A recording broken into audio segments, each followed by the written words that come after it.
to talk about excellence, to speak about greatness. And today, greatness is not just a topic of conversation, but it is embodied in a person standing before us, sitting before us, sorry. A malam, a hafiz, a professor, a digital transformation guru, a passionate advocate for education and community development, a leader, a mentor, a role model, a beacon of hope to the future generations. Alasan Wanyelafia. He is by name Professor Isa Ali Ibrahim Pantami. Where do I even begin? He is heavily present in the realms of technology and academia. His bio is like a superhero origin story.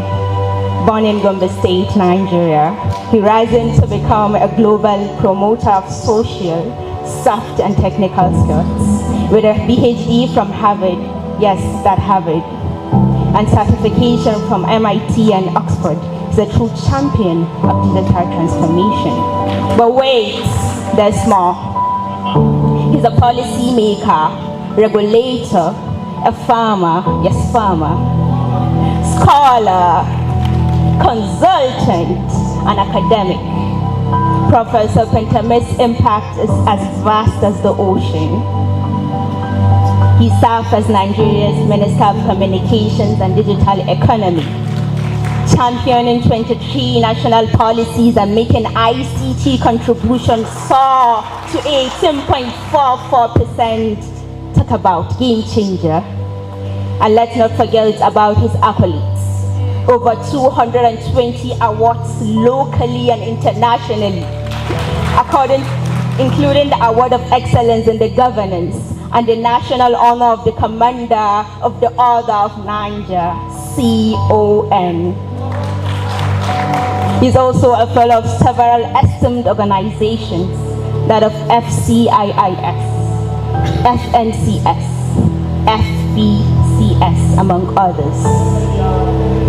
Wow, this is what it means to be a believer. As a scholar, Professor Isa Ali Ibrahim Pantami has published numerous books, notable among those is that of skills rather than just degree. And several referred journalist articles. He has attended over 190 conferences and workshops, sharing his wisdom and insight with the world. He is a conflict of resolution, expert with national and international experiences, and his achievements in service delivery, research, policy, information, and has been commended by many leaders globally. Professor Pantami's legacy continues to inspire and empower future generations. He's a beacon of hope, a shining example of what can be achieved through hard work. Dedication and a passion for learning, he impacts in the world of technology and academia will be left with the felt centuries to come. A lasting legacy that will continue to motivate others to strive for excellence. In addition to his many accomplishments, Professor Isa Ali Ibrahim Pantami is also devoted family man, happily married with children. His commitment to his family and his community is a testament to his character, conduct, and values. Mafhum? Thank you. Thank you.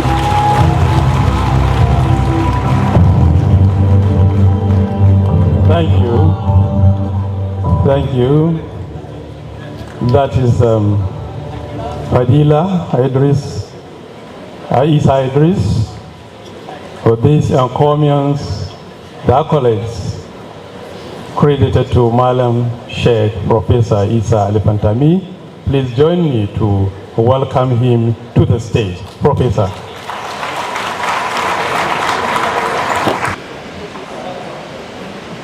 His Excellency my brother, the governor of Katsina State, Malang Dikko Umar Ratta, CON PhD, Speaker, Katsina State House of Assembly, Right Honorable Nasiru Yahaya, members of the State Executive Council here present, starting with the Secretary to the State Government, Alhaji Abdullahi Garba Faskari, commissioners here present, head of our service of Katsina State here with us, special advisors to the governor here present, senior government officials here present, our young professionals, ladies and gentlemen of the press, all other protocols duly and respectfully observed. Good morning to all of you, and assalamu alaikum wa rahmatullahi wa barakatuh, meaning may Allah's peace, mercy and blessings be upon you all. Permit me to begin by thanking Allah subhanahu wa ta'ala for the opportunity to be part and parcel of the 37th anniversary for Katsina State. However, historically, 37 is only the creation of Katsina as a state in Nigeria. But Katsina as a town has officially been created 913 years ago. And archaeological evidences have shown the human presence in Katsina for over 4,000 years ago. Meaning that for over 4,000 years ago, people lived in Katsina as a town. So this 37 is only the creation of Katsina as a state. But if you go far, then we can also celebrate the creation of Katsina as a town 913 years ago. And also the presence of human being in Katsina as a town over 4,000 years ago. In addition, permit me once again to appreciate and commend the effort of my brother, His Excellency the Governor, for organizing this event and also for extending an invitation, inviting us to come and celebrate together. The success of Malang Dikko is always my success. And my success is also his success.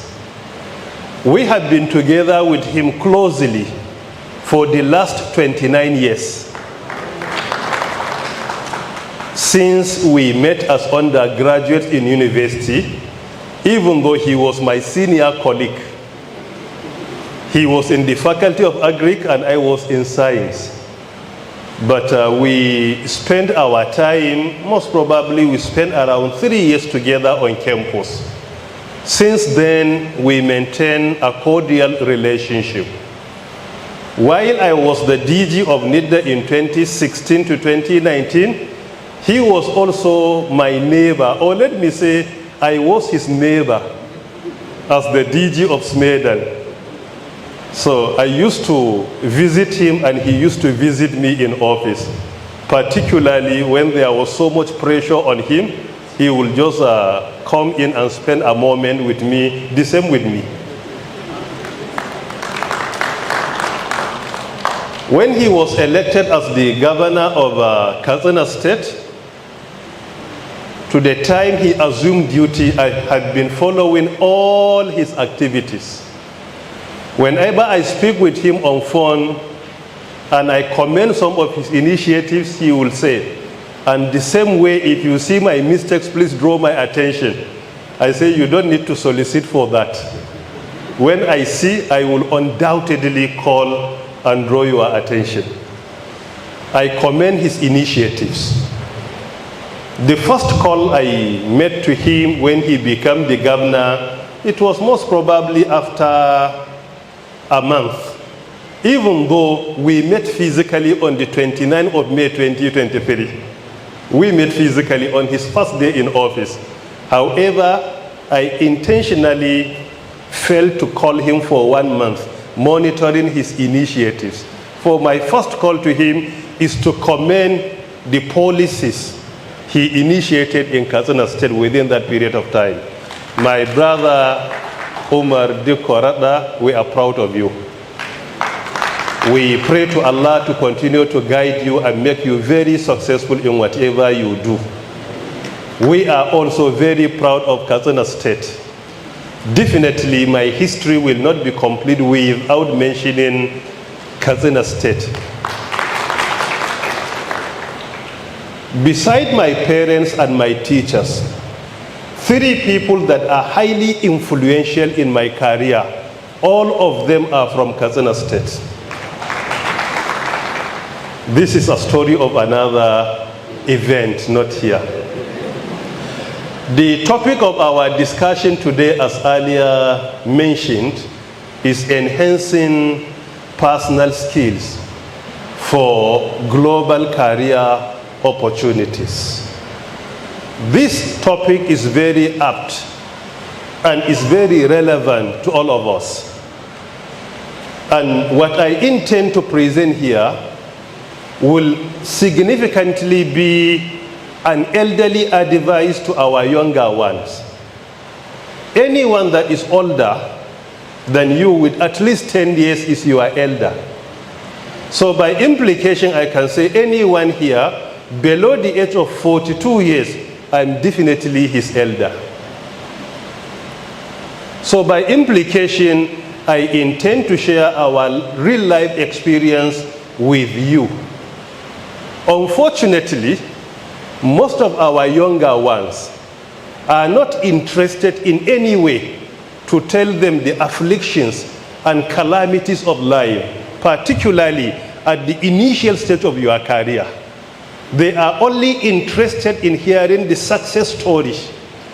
They just want to be successful without suffering. Unfortunately, this is absolutely difficult. In some situations, it's impossible. Any person that you see is successful in life, don't be intimidated by the success. You need to study his struggle before he attains that success. And it is indeed very important. A common adage says, the word of elders are the words of wisdom.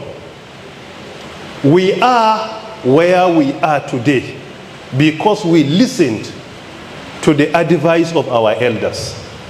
And if you do the same, definitely sky is going to be your limit.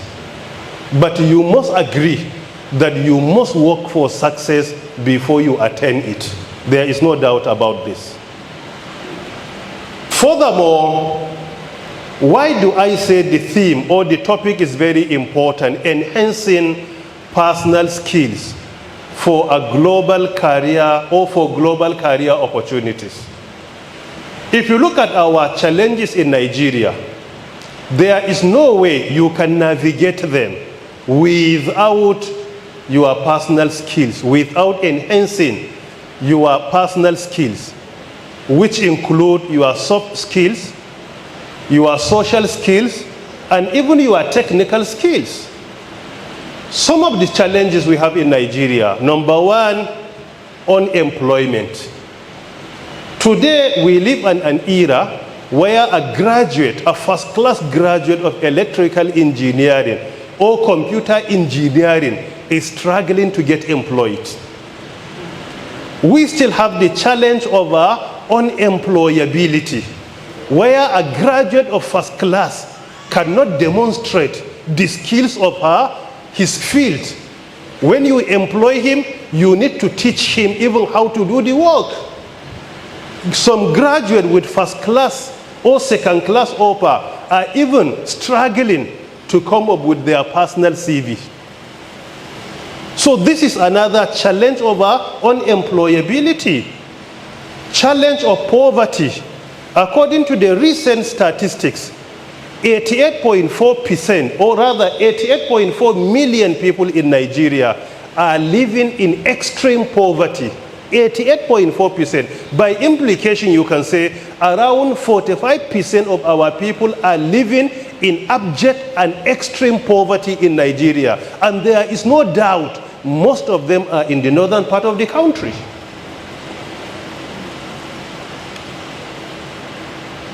When we are confronted with these challenges, including that of insecurity, what we need to do is to think out of the box. We need to come out of our comfort zone and see how we can navigate in life.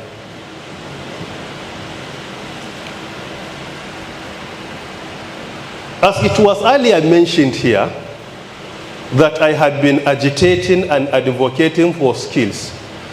That agitation is only to compel us to think out of the box. That is the agenda. And also to remind us that today, acquiring a paper certificate, either diploma, HND, degree, MSc, or PhD, is not enough. It is important. Your certificate is important. However, it is not enough. Because the challenges of Nigeria today are not the same with the challenges of Nigeria 20-something years ago.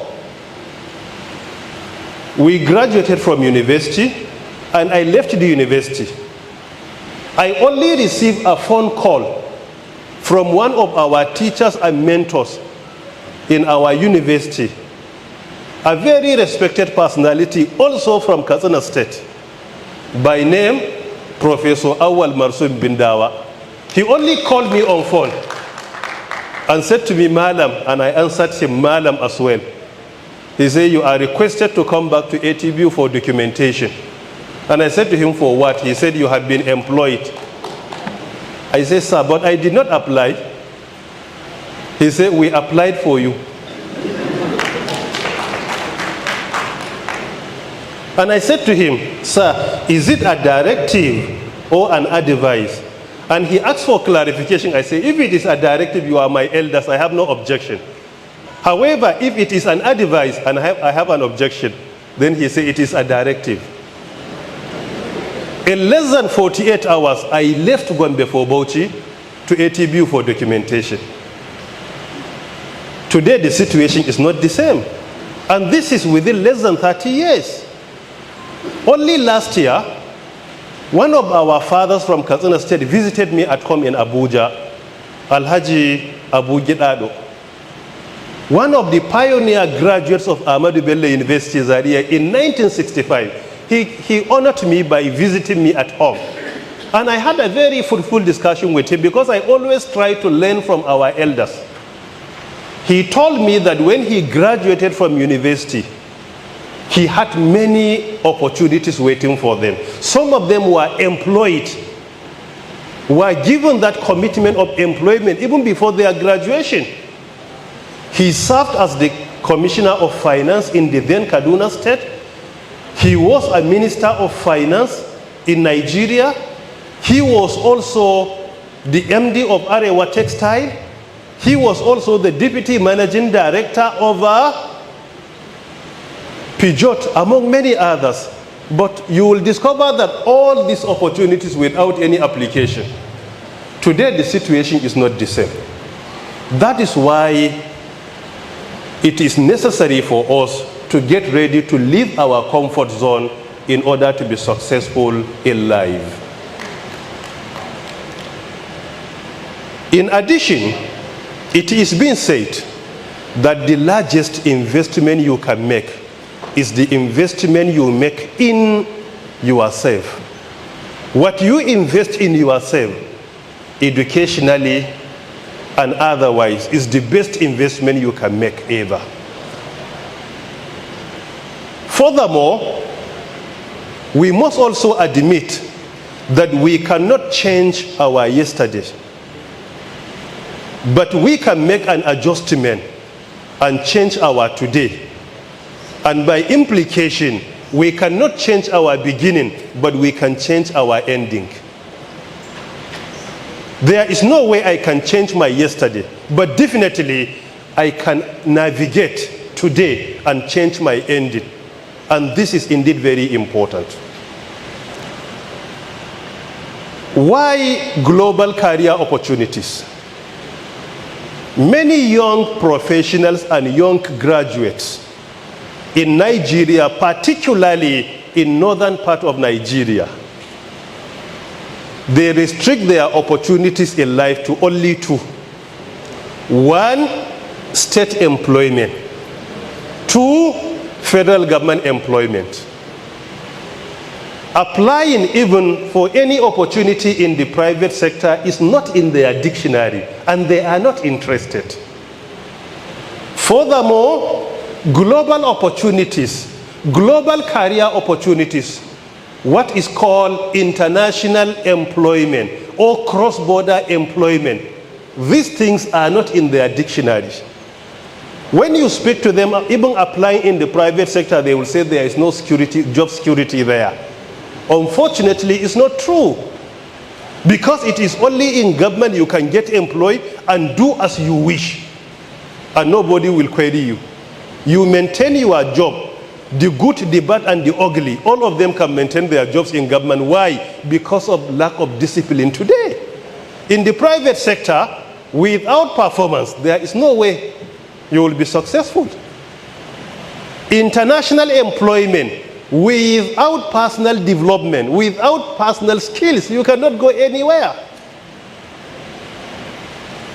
So most of us restrict their opportunities only to their state and the federal employment, while unfortunately these two are less than 5% of the opportunities we have globally. For example, according to the World Economic Forum, the largest and the most influential economic forum globally, artificial intelligence by next year, which is one of the technologies of the fourth industrial revolution, by next year, 2025, artificial intelligence could create 95 million new jobs globally. Not in Nigeria, 95 million new jobs. This is only AI, not blockchain, not cybersecurity, not Internet of Things, not nanotechnology, not biotechnology, not virtual reality, not augmented reality, not robotic technology, not cloud computing, not augmented reality, not only AI. By next year, there is high level of probability that 95 million jobs are going to be created. In addition, 83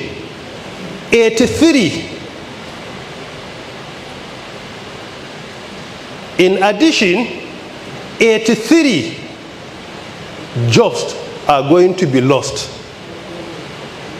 if care is not taken by AI. Not AI in itself.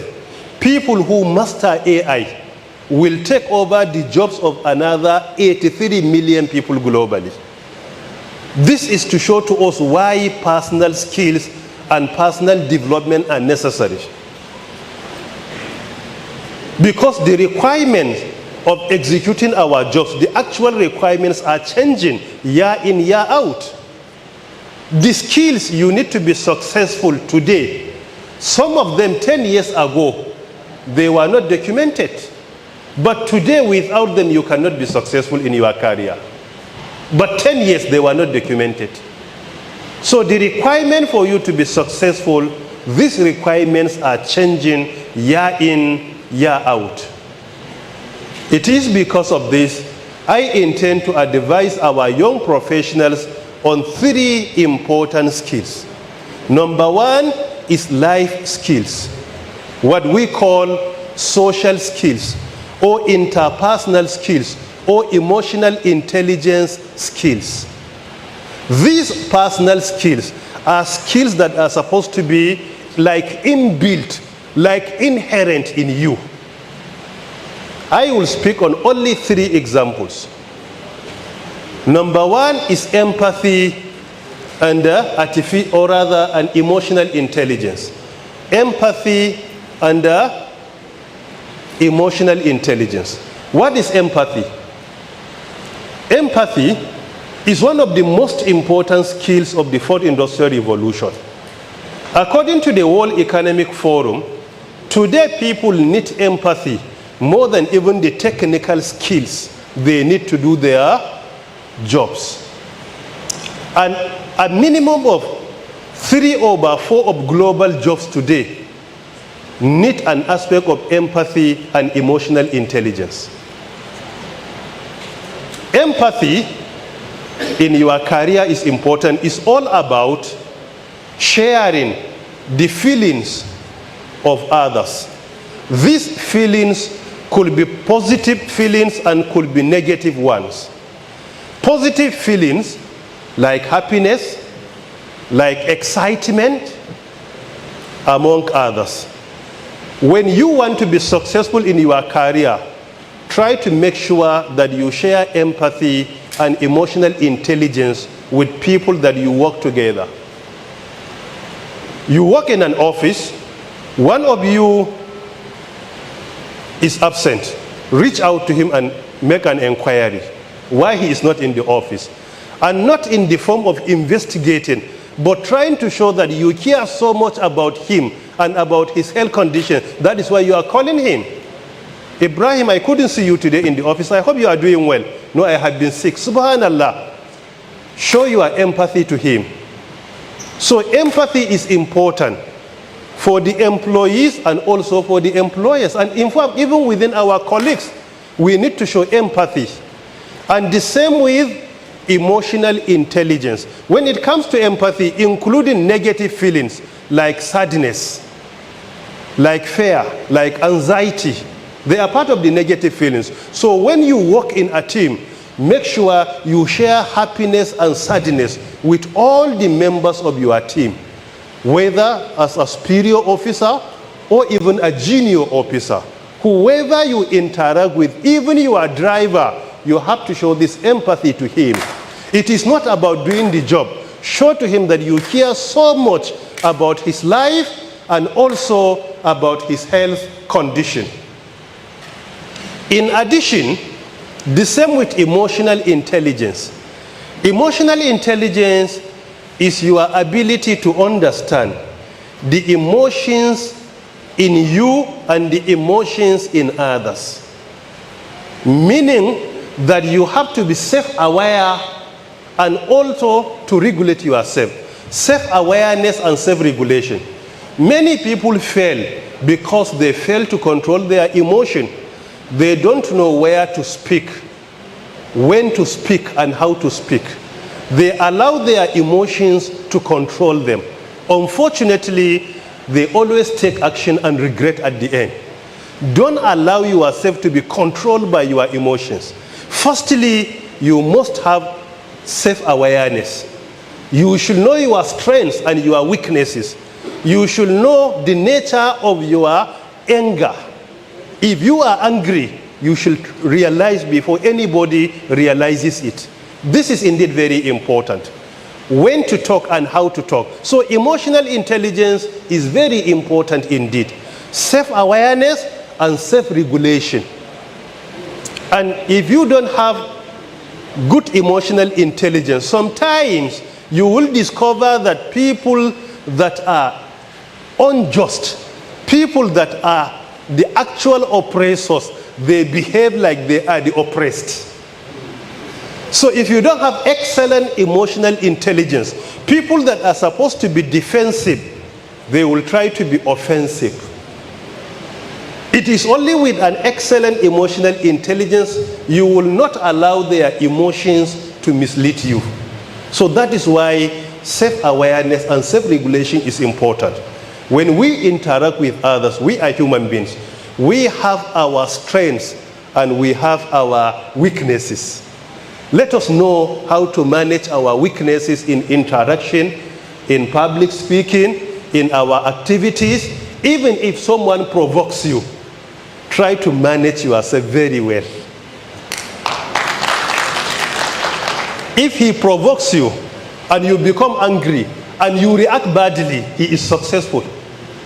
But if you manage your emotion, he provokes you, you maintain your emotion intelligently and you reply him wisely, then you have defeated him. So emotional intelligence is also very important. Both of them go together, empathy and emotional intelligence. And they are among the most important personal skills for you to be successful in your career. Number 2, optimism. We should always try to be optimistic in life.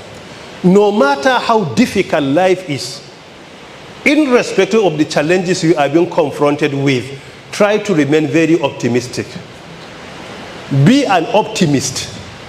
Without optimism, Nelson Mandela wouldn't have been successful in South Africa, where he fought that apartheid.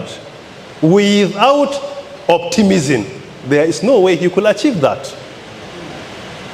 Without optimism, Barack Obama wouldn't have been the president of the United States of America.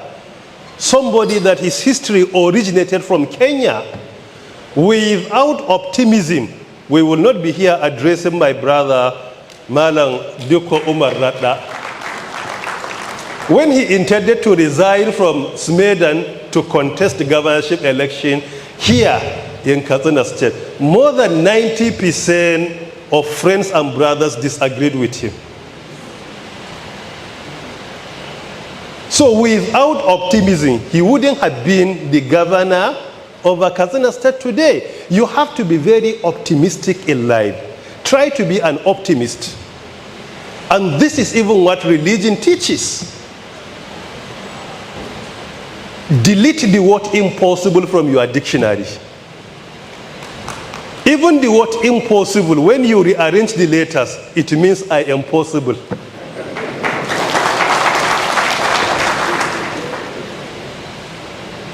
If you want to build your optimism, firstly, be more interested in your success story than the challenges and failures in your life. Be more interested in your success story, the way you navigated to be where you are today. Secondly, improve in reading inspiring stories, inspiring books. Number 3, make sure you are mentored by those who are optimists in life. Number 4, consider failure to be the foundation of your success. Don't allow the word failure to be an opposite of success, but rather failure is the foundation of building your successful career. Many people tried and failed uncountable number of times, and at the end, they make it in life. There are so many examples where people failed once, failed twice, failed 3 times, failed 4 times. On the 5th occasion, they make it. Jack Ma, who happened to be the richest man in China with a population of 1.4 billion people, he applied to Harvard University, he said, 10 times, and he was rejected 10 times. But he remains very optimistic, and in the end, he was successful. So optimism in life is important. Don't allow people that are pessimistic to mislead you, because they show that they are wise, they are clever. Unfortunately, they don't change anything. Without optimism, you cannot go anywhere. Take, for example, the story of Elon Musk, who happened to be the richest person today globally. When he came up with the idea of space exploration, even his parents were not comfortable. They took him to hospital because they alleged he was not mentally sound. But today he achieved it. Not only space exploration, today he sent people to the space and they communicate on real time. Even last week it happened. And look at the Starlink we are also enjoying here in Nigeria. Our landmass of 923,000 square kilometers has been covered by Starlink. I brought them in December 2022. Nigeria happens to be the first country to attract Starlink in Africa. Without optimism, he will not be where he is today. Look at electric car, the idea of inventing an electric car. When he came up with the idea, it was rejected. But today, in so many countries, there are more electric cars than even the petrol cars or diesel cars. So optimism is important. As long as Allah has not said this is impossible, delete that impossible in your dictionary. Remain very optimistic. As long as somebody can do it, make sure you are the second person to do. And this is indeed very important. And we should learn how to accommodate failure. Be very comfortable with failure when we try once or twice. In the United Arab Emirates, they annually organize a conference to teach their citizens how to accommodate and be comfortable with failure when you are trying. In Silicon Valley in the US, they organize an annual conference entitled as FailCon, fail often, meaning failure conference, to teach people how to accommodate and be comfortable with failure and continue to try until they are successful. And this is indeed very important. So optimism is a very important personal skill that we should try to acquire. In life, we should be very optimistic. No matter how difficult life is, let us keep on pushing, keep on trying, putting more pressure, praying to the Almighty to intervene divinely and make us very successful. This is indeed very important. Furthermore, number 3 important social skills is communications skills, both verbal communications or non-verbal. They are all important. The way you communicate with others is even more important than the CV you submit while applying for jobs. Today, people respect you in person, the way they know you, the way you interact, rather than what has been documented in your CV. Unfortunately, today, most of our young people are lacking communication skills. If you go through their social media accounts, unfortunately, you will discover that they can hardly be successful with that attitude in life. We live in an era where nobody is above destructive criticism, not constructive, destructive criticism. You will see a young person at the age of 18 criticizing somebody at the age of 88 or 80 years. Somebody that is even older than his grandfather, insulting, blackmailing him, partaking in character assassination. Unfortunately, 40 years ago in northern Nigeria, you cannot look at the eyes of a friend to your elder brother and insult him. Even a friend to your elder brother, you cannot be allowed. Your parents will deal with you. A friend to your elder brother, he will look at your eyes and make a statement, and you must remain silent, even if you disagree with him.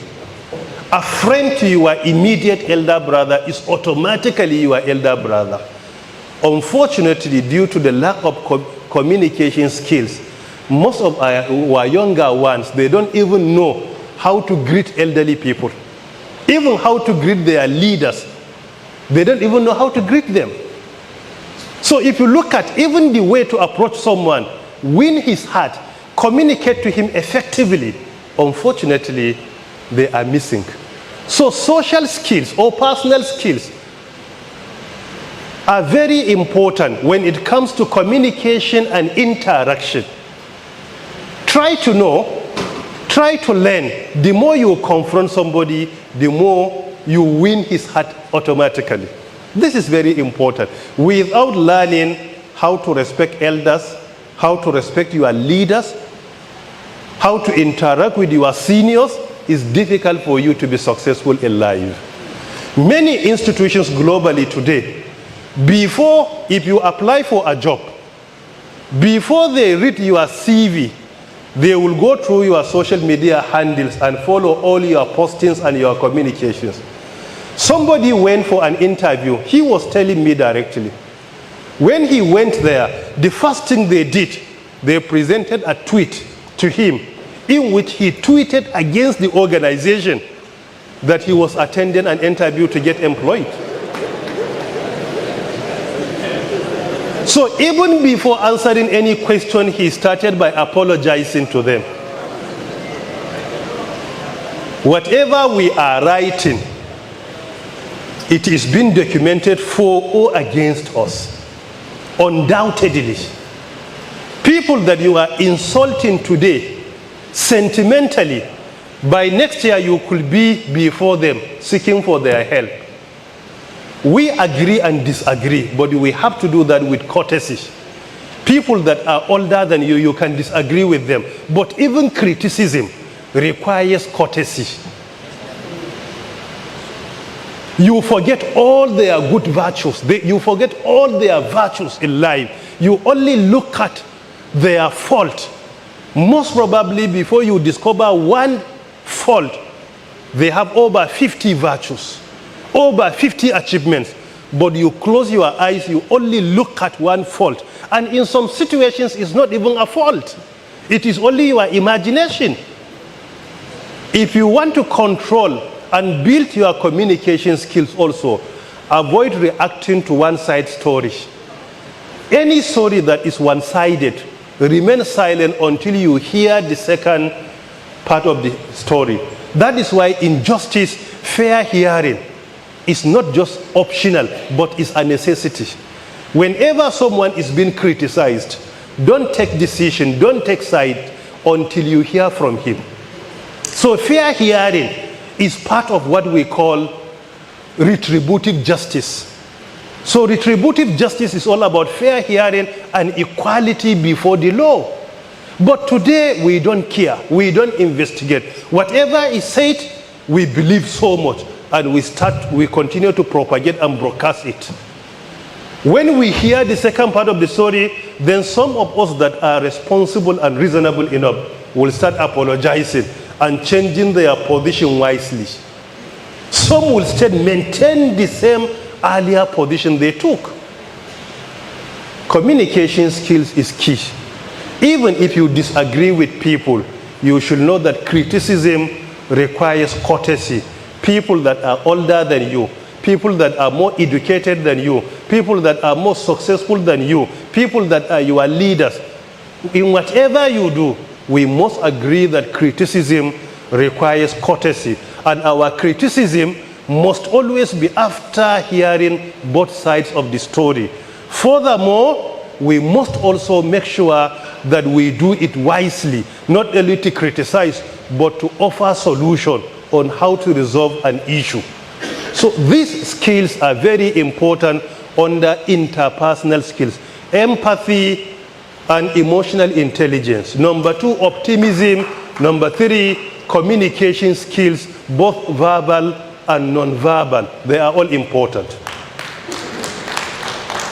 Before I move to the second one, let me give you an example, another very important story. What happened with Henry Ford? Henry Ford is the founder of Ford car in the US. Among the richest people globally. There was an opening in his company. Many engineers applied, many, and he invited only 2 of them from the same university, graduates of the same university, the same faculty, the same department, and the same class of degree. Both of them were invited for an interview. When they arrived, he took them for a dinner in the evening. When they went for the dinner, he asked them to order whatever they wished. After the dinner, he looked at the first guy and said to him, "Congratulations, you are employed." He looked at the second guy and said, "Thank you for honoring our invitation. We won't be proceeding with you." Without any formal interview. The guy that was rejected was flabbergasted. He looked at him and said, "What happened? We are all engineers. No interview, no question about car design, nothing. You employed my friend and you rejected me?" He was more interested in knowing why this guy was employed, why he was rejected. Hereford said because of 2 reasons. Reason number 1, when a steak was brought before us, beef, before tasting the meat, you added salt on it. While your brother tried the steak, after trying the steak, then he added certain ingredients on it. He said you failed in this regard because you lack critical thinking. He said we didn't employ you because we need people that can try the status quo and identify its strengths and weaknesses and see where they can make adjustment. We don't want to employ people that are eager to change the status quo without studying it effectively. This is the first reason. And he said the second reason, and also the most important reason, he said your friend, while interacting with the waiters in the restaurant, he was very kind, gentle, and humble to all of them. In your own regard, whatever they brought to him, he was saying thank you, appreciating them. In your own regard, you were only kind and humble to me as your potential employer, not the waiter serving you in the restaurant. He said, it means you are respecting hierarchy, not human beings. We want to employ people that respect human beings, not hierarchy. This tells you social skills is we should respect people irrespective of their social status. The one you undermine today, by tomorrow you could be before him seeking for his help. So whenever you interact with people, don't consider their status or their hierarchy. Interact with them responsibly and gently. Even if you don't have anything to offer, at least respect them as human beings. And this is indeed very important. This takes me to the second skill, that is soft skills. Soft skills are non-technical skills, or what we call they are your cognitive abilities.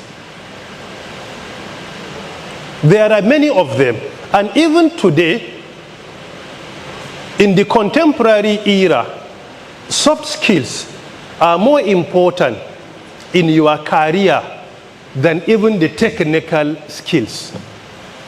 The technical skills, these soft skills are even more important to make you more successful. Number 1, complex problem solving. Whether you have a degree, HND, OND, MSc, or PhD, whether you have it or not, you must excel in complex problem solving. Whether as a technical person, or as an administrator, or as a finance officer, wherever you find yourself, you must excel in complex problem solving. And this is one of the most important soft skills, non-technical skills, that can make you very successful in life. There are so many examples. Telephone was invented in the 19th century by Alexander Bell. Without complex problem-solving skills, he wouldn't have invented a telephone. Today, all the integration and advancement, the technological advancement we are having with smartphones are being built on his invention of the first telephone for communications. In the 18th century, in the 19th century, that is the second industrial revolution. Without complex problem solving, airplane wouldn't have been invented by Wright brothers. So it's all about complex problem solving. These people invented these technologies over 200 years ago, some of them without attending any formal education. And this is another important point. We are grateful to the Almighty. We attended formal schools. My humble self and my brother, the governor, we attended formal schools, and we are very proud of that. We obtained our degree, MSc, MBA, PhD, and we attended the best institutions in the world. I was in Harvard, I was in Oxford, I was in Cambridge, I was in MIT, I was in MID. I attended all these institutions. However, I always say it, that in this contemporary era, certificate alone is not enough. After acquiring the certificate, we have to identify its strengths, leverage on them, identify the weaknesses, and see how we can navigate, or at least how we can rehabilitate the weaknesses of our system of education. But unfortunately, most of our graduates today, they don't think out of the box. They graduate from school, they write their CV, they will spend 4 or 5 years roaming about with their CV. As long as they are not employed, they don't partake in any job. While we have abundant opportunities to be an entrepreneur, to be a businessman, to be even an employer, but unfortunately, we don't make use of our brains effectively. Most of us here today, more than 99.9% of their brains and their hearts are empty. They are empty space. If you can memorize all the books in Katsina State, believe me, you will discover that more than 95% of your brain is still empty. These smartphones, most of them you will discover that their capacity is around 500 plus. Maximum is 1 terabyte. Maximum. But you can continue to save documents for a year, 2 or 3. And this 1 terabyte most probably can accommodate all the libraries you have in Katsina. If you convert the books to a soft copy, it can be accommodated. This is only half of a terabyte. But at the capacity of a human brain, minimum capacity is 2.5 million terabytes. 2.5 million. While this is less than 1 terabyte. Unfortunately, we don't utilize our brains. When we go to school, we graduate, that is the end of it. We must learn how to solve complex problems. If you solve a complex problem, most probably that will provide an opportunity for you more than somebody with a PhD in computer science like my humble self. It's all about solving complex problems. Take, for example, Jeffrey Bezos, the founder of Amazon. He started solving complex problems of this e-commerce platform, where he intended to bring potential buyers to interact with potential sellers. Through their interaction, he will be able to get a profit. He came up with the idea in 1994. Up to 2003, 9 years, he couldn't get a profit of $1. But he was optimistic and at the same time consistent. He made his first profit in 2004. By 2017, he became the richest person globally, with a population in the whole world of around 8 billion people at that time. He couldn't leverage only on his certificate, but rather he came up with an idea of complex problem solving, where he brings potential buyers and potential sellers to interact with one another. Through their interaction, he makes profit. Today, averagely, you will discover that Amazon is facilitating a business transaction of around 16 billion US dollars every day. 16 billion. And you will discover that averagely 1.6 million packages are being dispatched globally. Packages, not orders. Because in one package you will discover 10 things are ordered. He became the richest person. He doesn't have a shop to sell any commodity. He doesn't manufacture any commodity. He only provided a platform where potential buyers and potential sellers interact. And from their interaction and from their business, he makes profits.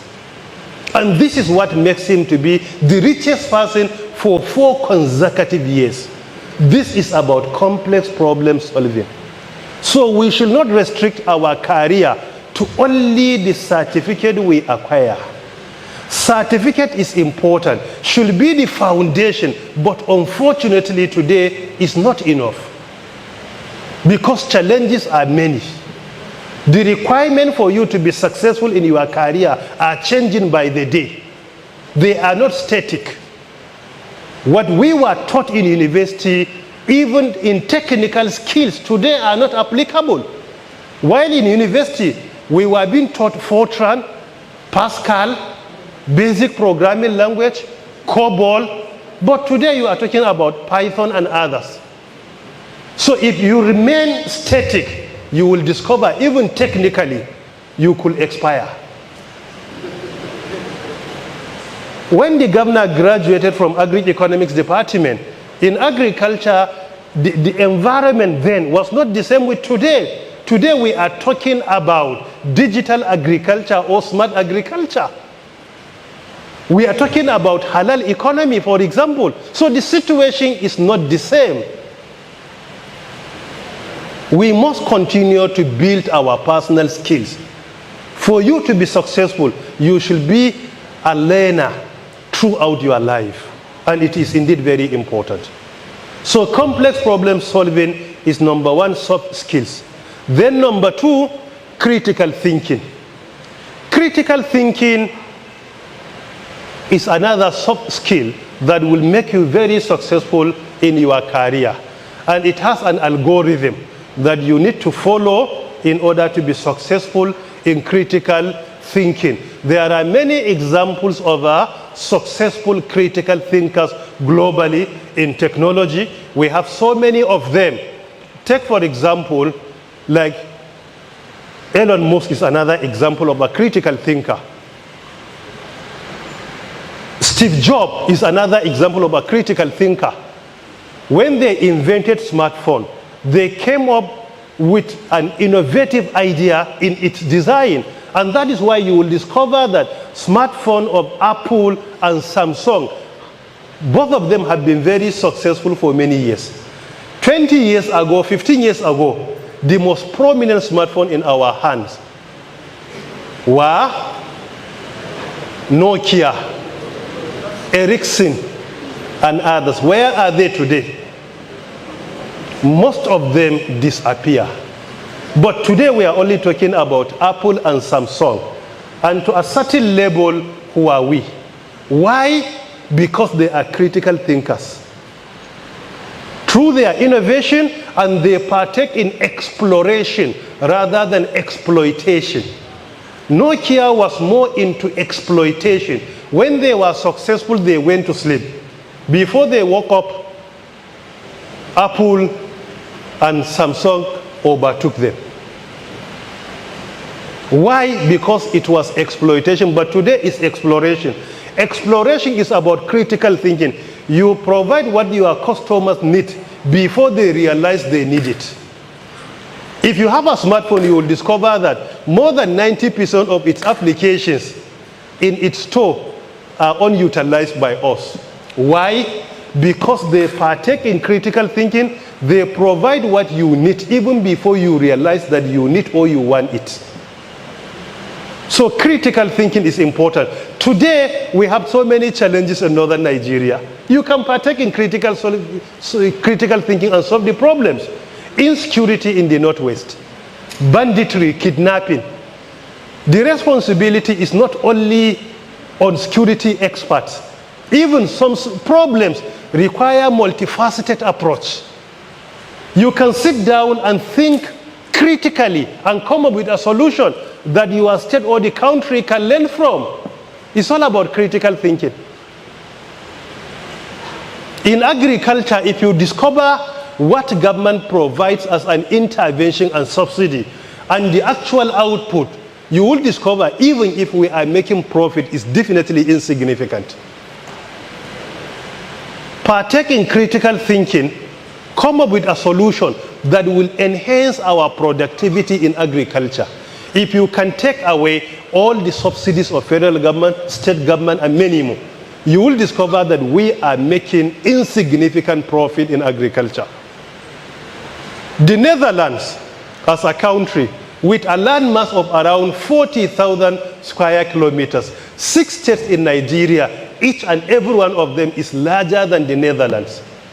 Niger, Borno, Taraba, Kaduna, Bauchi, and Yobe. Each and every one of them is more than 40,000 square kilometers. But the Netherlands, through smart agriculture, what they are generating today is by far more than what we generate from oil and gas. And the population is relatively the same with either that of Lagos or Kano. In 2017 to 2018, what the Netherlands generated through agriculture is more than 10 times what Nigeria generated through oil and gas. More than 10 times. Why? Through digital agriculture. So it's about critical thinking. We have so many opportunities in that sector, but unfortunately, we don't partake in critical agriculture. In the developed countries, people are more interested in becoming entrepreneurs. They are more interested in becoming potential employers. But in northern Nigeria, we are more interested in becoming potential employees, either with the state government or with the federal government. Try to build your personal skills to the extent that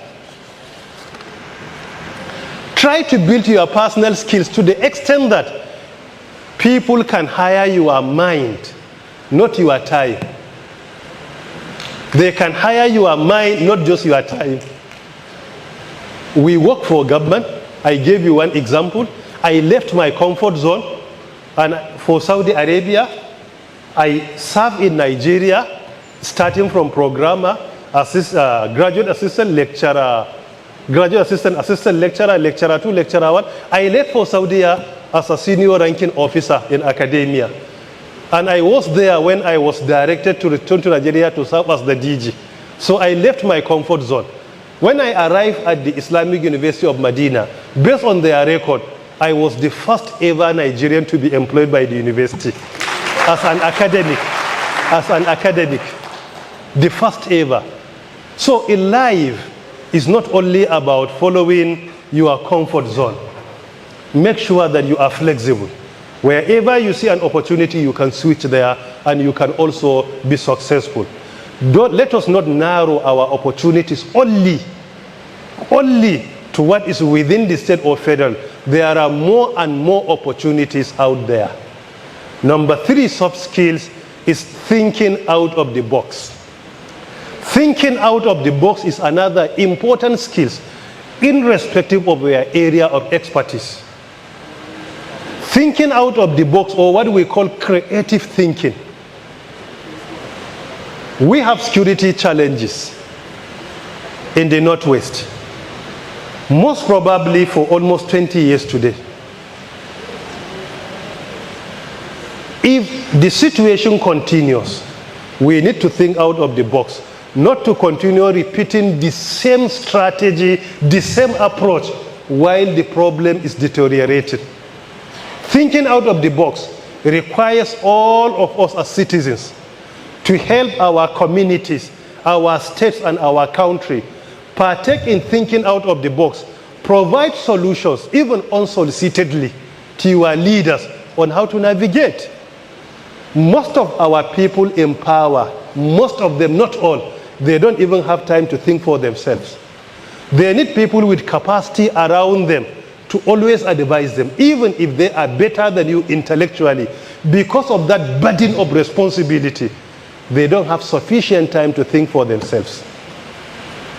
But you have ample time. You can think and come up with a solution. That is why thinking out of the box is critical. If we have a problem, we try to resolve it through this approach and it fails, leave your comfort zone. Look for another solution. There is no single problem in the world that has only one solution. Each and every problem has multiple solutions. And some solutions are better than others. So thinking out of the box is important. For example, as a graduate, you graduated from university. You are either unemployed or underemployed. Instead of continue to think in that regard, think out of the box. Build your personal capacity, build your skills personally. There are many opportunities in Europe, many opportunities in the Middle East, Saudi Arabia, Qatar, UAE, many other countries. You only need to acquire certain certifications. You will get employed. You have an idea, build your startup. That startup could become a very successful investment. Another example of Birian, he applied for a job in Facebook in May 2009. 15 years ago, he was rejected. In August, there was an opening in Twitter. He applied. After just 2 to 3 months, he was rejected. He partook in thinking out of the box. He worked on his startup, this WhatsApp. After a moment, he was consulted by Facebook. They bought WhatsApp startup from him at the cost of 19 billion USD. 19 billion. Facebook bought WhatsApp at the price of 19 billion USD. And only less than 3 years, he was rejected as an employee by Facebook. But 19 billion USD, they bought WhatsApp from him.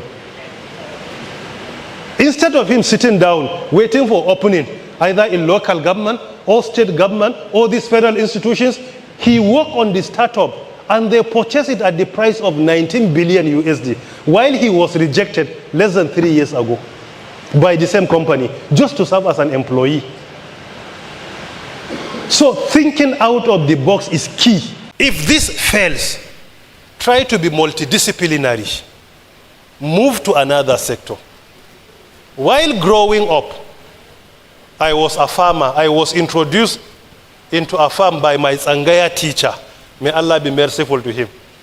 He took me to his farm as a young student in Tsangaya in 1979 or thereabout. While in junior secondary school, I was a tailor. The same in junior secondary school, I was a carpenter. In senior secondary school, I was a tailor and also a mechanic. In my final class, I moved into business. As an undergraduate student in university, I was doing my business.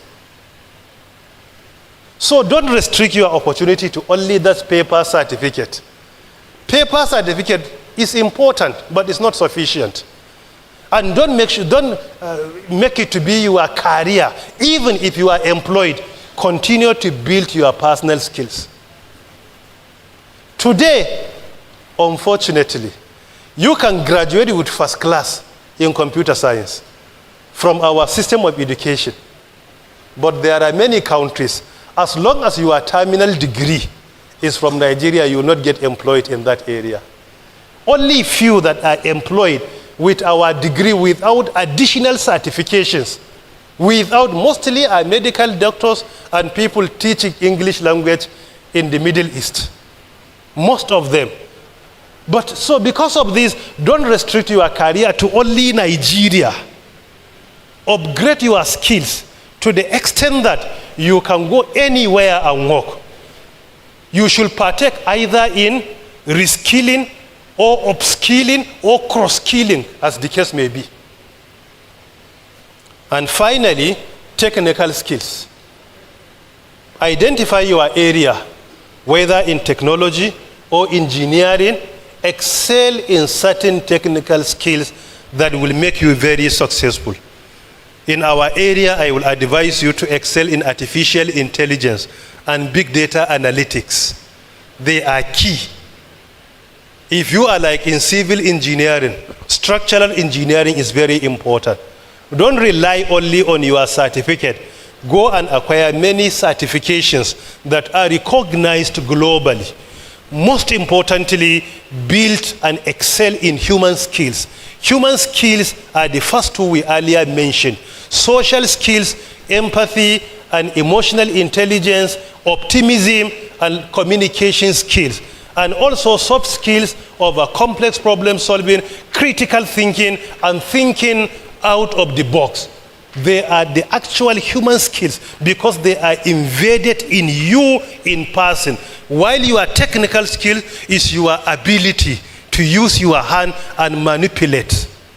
So you need to understand the relationship between education, knowledge, and skills. Education is the way and manner we teach.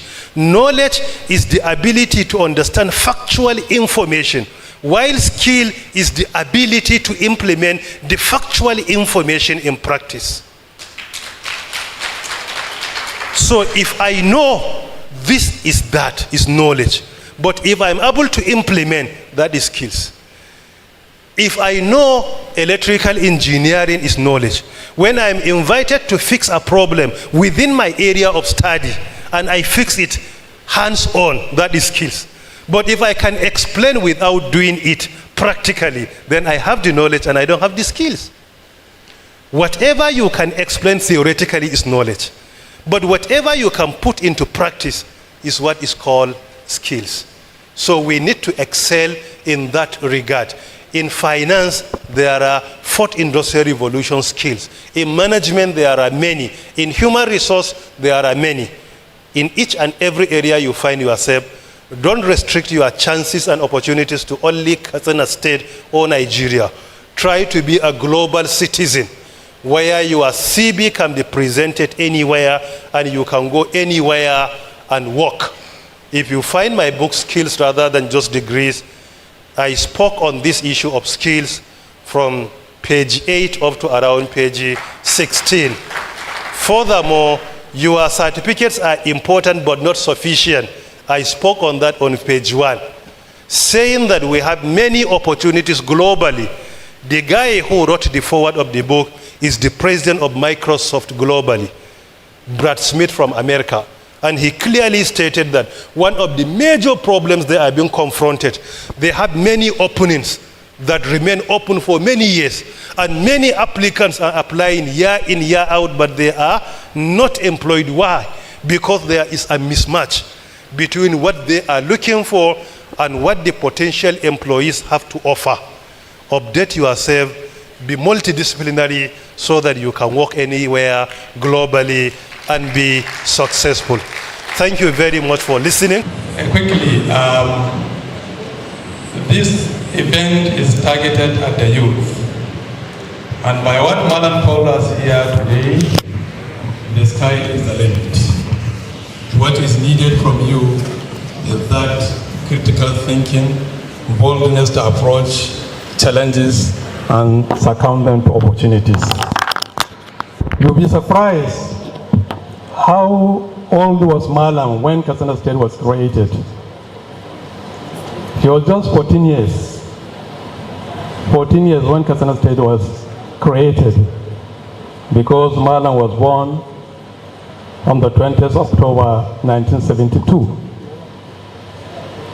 By 42 years, he became a minister in the Federal Republic of Nigeria. So what stops you from excelling in whatever endeavor you have chosen for yourself. So the sky is still your limit. Your Excellencies, distinguished guests, ladies and gentlemen, we have come to the climax of the opening ceremony. Before I invite His Excellency the Governor of Katsina State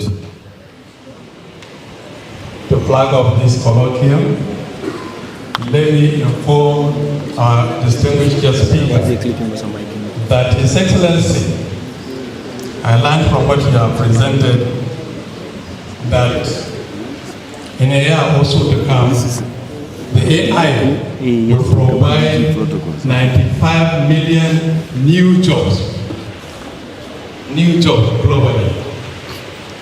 So our governor is proactive in that regard because he has recently sent 68 youth to China to study AI and bioeconomy.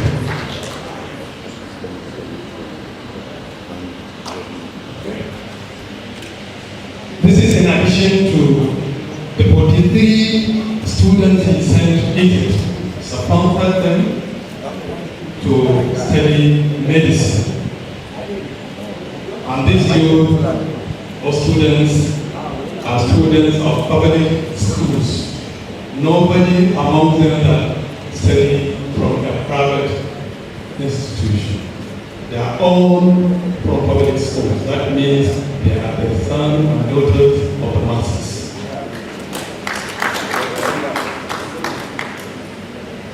Katsina X-37 had 9 governors, but the youngest among them is His Excellency, the Governor, the Permanent Governor, Madam Prof, PhD, CON. Just last week also, he celebrated his 55th year anniversary, birthday. Madam Decoreta was a teacher, an administrative performer by excellence, because at the inception of his administration, he has brought so many changes in the public service.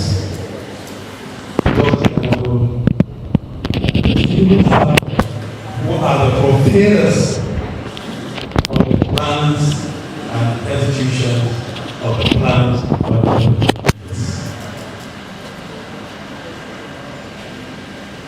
He's a dream breaker because he boldly steps forward to challenge the challenges. He's a navigator of peace in northwestern Nigeria. He's currently the chairman of the Northwestern Governors Forum. His Excellency, Madam Decoreta, the youth governor, the people's oriented governor, has brought policies and programs that will take Katsina State to the next, in fact, the highest level ever seen since its creation on the 23rd September 1987. If you look at its cabinet, it comprises the young men and young women that are enthusiastic and willing to do the job that is assigned them for the upliftment and for the betterment of Katsina State people. So please, let us join to welcome His Excellency, the amiable Governor of Katsina State, the youngest Governor of Katsina State, the enthusiastic Governor of Katsina State, to the stage to welcome his أعوذ بالله من الشيطان الرجيم بسم الله الرحمن الرحيم اللهم صل على سيدنا محمد ونبيك ورسولك النبي الأمي.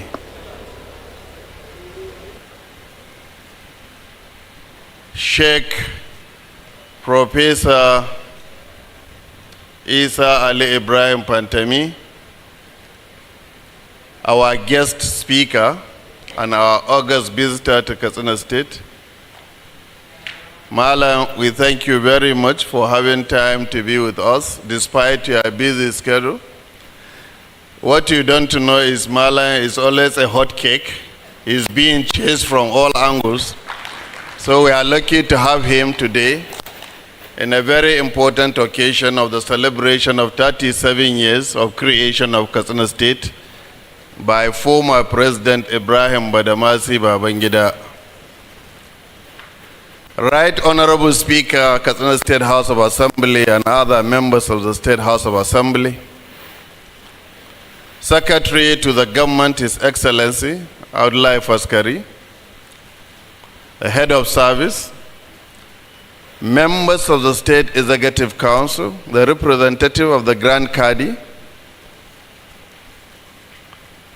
other government functionaries that are here, and our invited guests. I must not forget the organizer of this event, Associate Professor Ahmed, the young professionals whom we are gathered here today, members of the press, members of the security force, ladies and gentlemen, Assalamu alaikum. I want to say that the MC has not been very fair to me by allowing Malan to speak before me, because I would like words to match what Malan have already said. But despite that, Malam Professor Isa Ali Pantami is one of the few that we respect in this country, especially in the northern part of the country. We are always proud to see him speaking at international conferences, locally and internationally, and we feel so proud of him. Being a northerner, being a Muslim, we are so excited because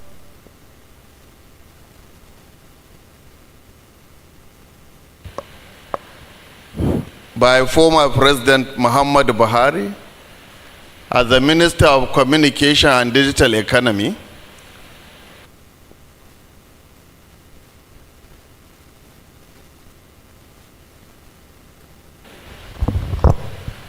a lot of people in the country, they were looking forward to see his failure.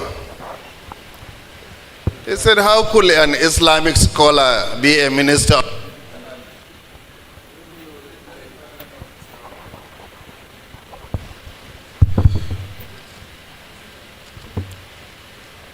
Because they believe that the people in the northern part of the country are not so eloquent.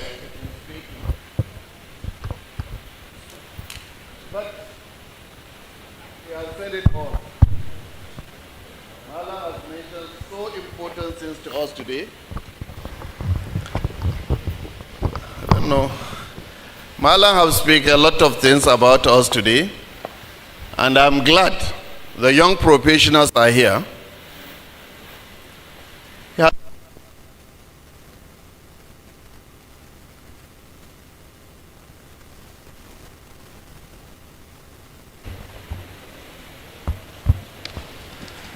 He spoke about social skills, and I must say that this is one major area that we are.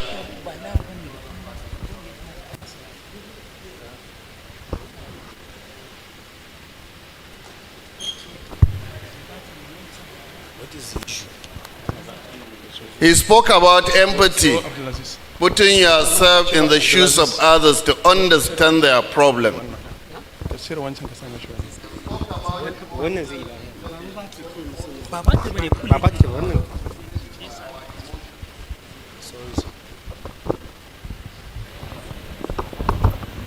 He has spoke about being optimism. Never see anything as impossible. Move.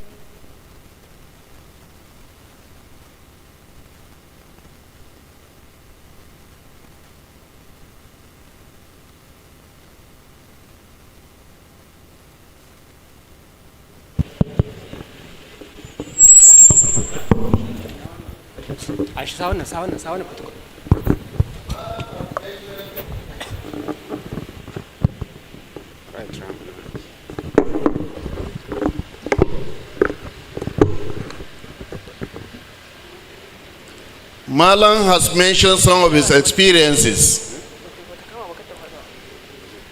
and he has spoken about optimism.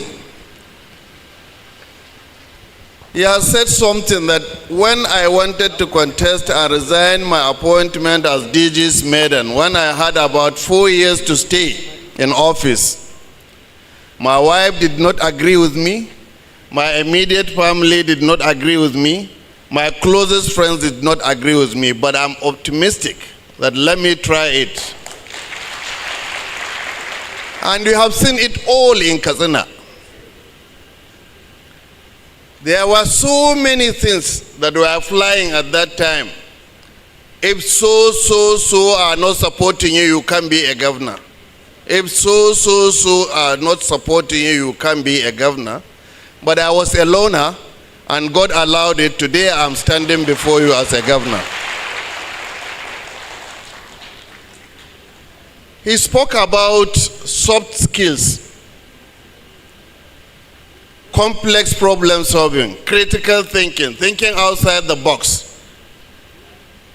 If we are not able to focus our attention, and that does not require being in a block of classroom, that does not require you to have a degree, but what it means utilizing the brain that God has given you.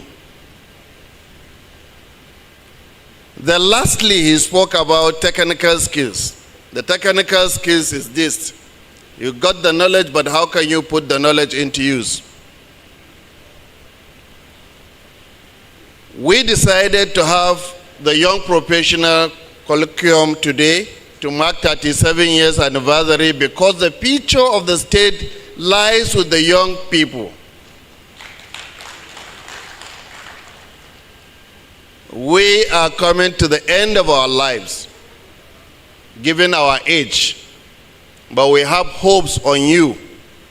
We expect you to make Katsina proud. We expect you to move this nation, not only Katsina. Malan is alone from Bauchi, from Gombe State, but he has made Nigeria proud. He has made Africa proud. Why can't you excel so that you can be far, far better than Malan Ali Isa Pantami?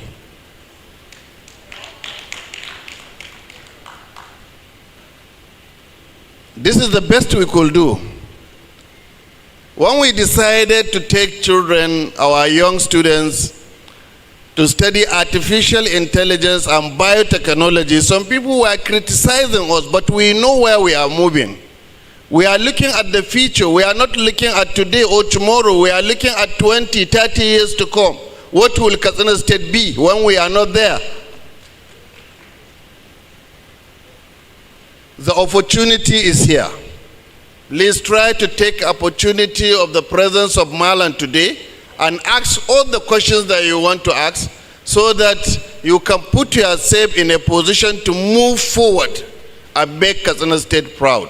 Katsina State, more than I can say any other state in this country, in terms of positions that the people of Katsina State have occupied in this country and the contribution they have made to the development of this country.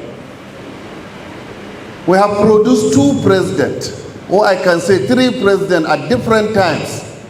Buhari was a military president in 1984. He was elected president for 8 years.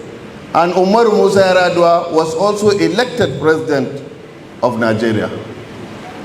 We had a vice president almost twice, I can say. We had Sheikh Musa Yar'Adua, who was the chief of defense supreme headquarters. We had Hassan Usman, who was the chief of army staff and also the governor of the northern region. We had Chief Justice of this country. We had 2 Presidents of Court of Appeals in Katsina State. We had 2 Inspector General of Police in Katsina State. We had 2 NIA Directors in Katsina State.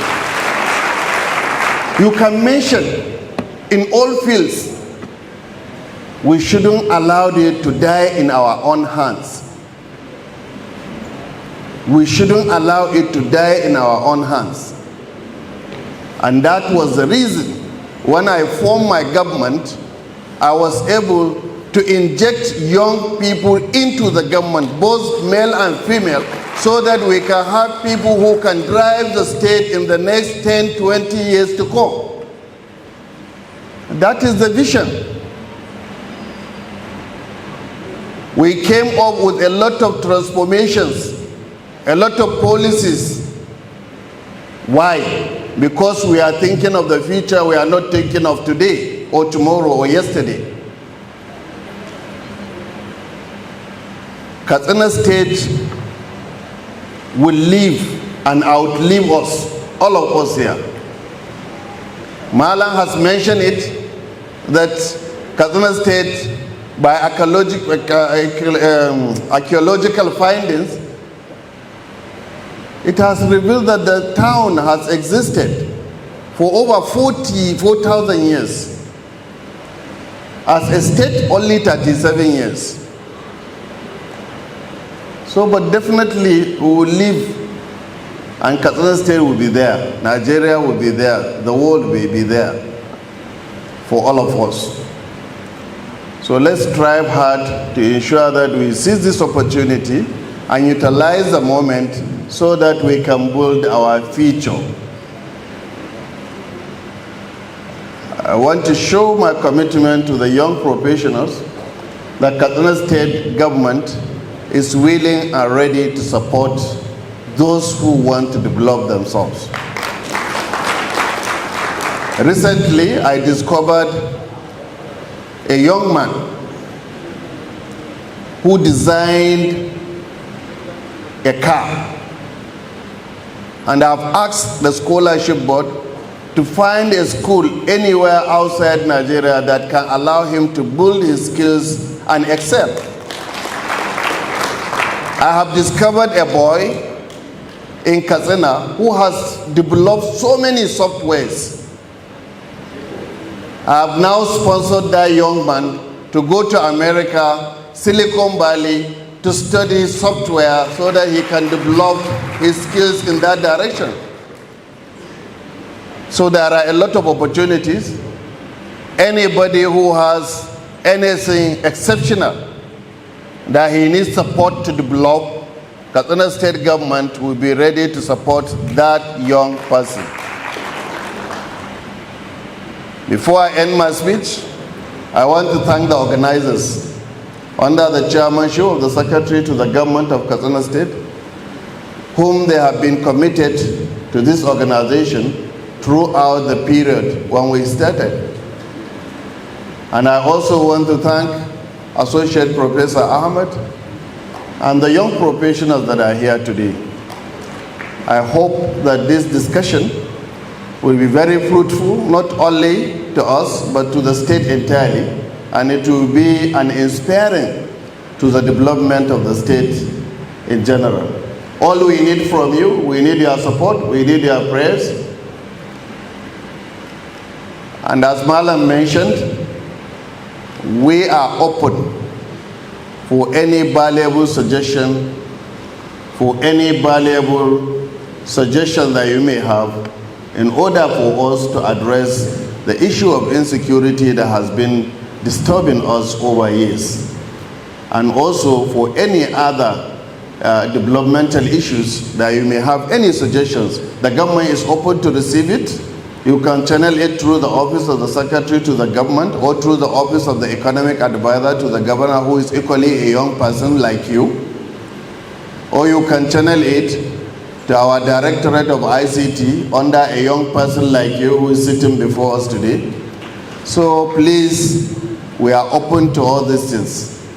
For Malam, we thank you for coming to Katsina, and we thank you for sharing your experiences and knowledge and skills to help our young people in Katsina State.